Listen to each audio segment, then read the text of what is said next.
Pourquoi est-il si difficile de s'accorder de la valeur? Pourquoi est-il si dur d'avoir une estime de nous-mêmes? Aujourd'hui, nous sommes tellement déconnectés du bonheur que nous ne réfléchissons même plus si nous nous aimons ou non. Nous vivons avec nous, on ne peut pas faire autrement. Pourtant, est-ce que nos actes, est-ce que nos réactions, nos pulsions, nos colères, nos envies, notre mode de vie, notre entourage nous convient? Est-ce que nous aurions envie d'être amis avec une personne qui agit comme nous? Est-ce que notre façon de gérer la peur est inspirante? Est-ce que nous sommes fiers de notre vie? Quelle est la dernière fois que nous avons pu ressentir de la fierté sur nous-mêmes? L'être humain est une créature fascinante. Nous sommes doués d'une intelligence qui est inégalée sur toute la surface de la Terre.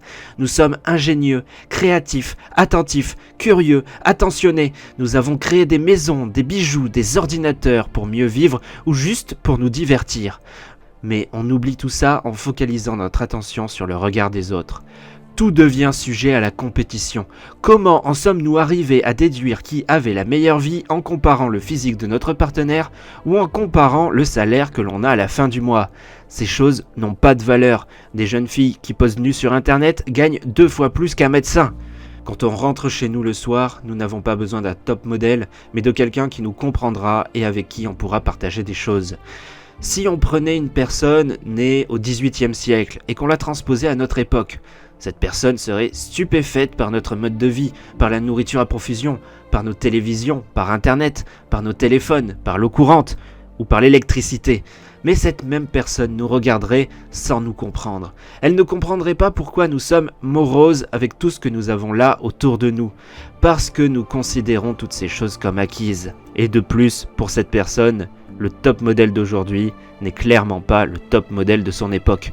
Une personne bronzée était perçue comme pauvre, car renvoyée au métier de fermier qui passait leur vie à l'extérieur, alors qu'une personne riche était ronde car pouvait manger à son aise. Nous accordons de la valeur aux choses qui pourront changer demain et on en oublie ce qui ne changera jamais. Nous avons des besoins, nous avons des capacités, mais nous nous cachons derrière le regard des autres et nous n'osons pas bouger comme si nous étions des fermiers en bas de l'échelle il y a de cela des siècles. Sauf qu'aujourd'hui tout cela est terminé. Nous n'avons pas besoin de critiquer notre voisin pour être meilleur que lui. Nous n'avons pas besoin de demander la permission pour nous créer notre vie. Nous avons l'information et les ressources à disposition avec les livres, les bibliothèques et Internet partout autour de nous. À présent, nous devons nous écouter, nous devons apprendre qui nous sommes. Notre objectif, c'est de ne pas construire notre vie en se basant sur une norme sociale, mais construire notre vie par rapport à ce que l'on souhaite et se donner ce dont on a besoin.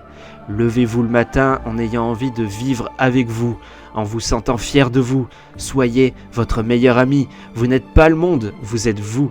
Bien sûr c'est compliqué, bien sûr c'est difficile. L'idée n'est pas de changer du tout au tout dès demain. Commencez par apprendre qui vous êtes, apprendre ce qui vous fait du bien. Avancez par rapport à ça.